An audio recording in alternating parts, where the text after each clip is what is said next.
तो हाय दोस्तों, कल्याण 95 मटका में आपका स्वागत है। दोस्तों जो भी भाई अपने चैनल पर नया ये वीडियो देख रहा है दोस्तों, तो चैनल को ज़रूर सब्सक्राइब करें, वीडियो को लाइक करें और अपने दोस्तों में शेयर करें दोस्तों।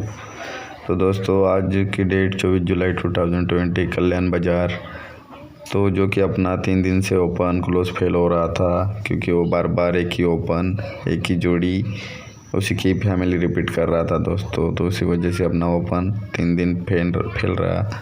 लेकिन बाकी सोमवार के दिन ही अपना 7 ओपन ब्लास्ट हुआ था, जैसे कि आज अपना 7 ओपन ब्लास्ट हुआ था। तो दोस्तों उसी दिन अपना क्लोज में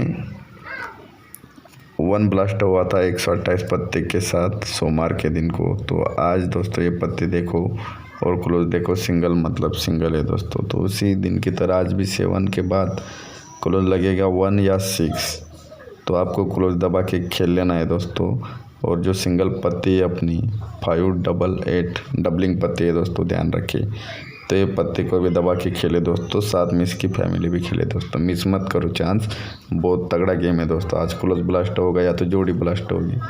तो देखो दोस्तों, ये सपोर्ट में जो अपना क्लोज है 4 और 9, तो 79 और 74 की जो अपनी जोड़ी रनिंग है दोस्तों, उसी के हिसाब से क्लोज भी खेल सकता है दोस्तों आप लोग। लेकिन जोड़ी भी ब्लास्ट होगी, नहीं तो क्लोज या क्लोज पैनल ब्लास्ट होगा।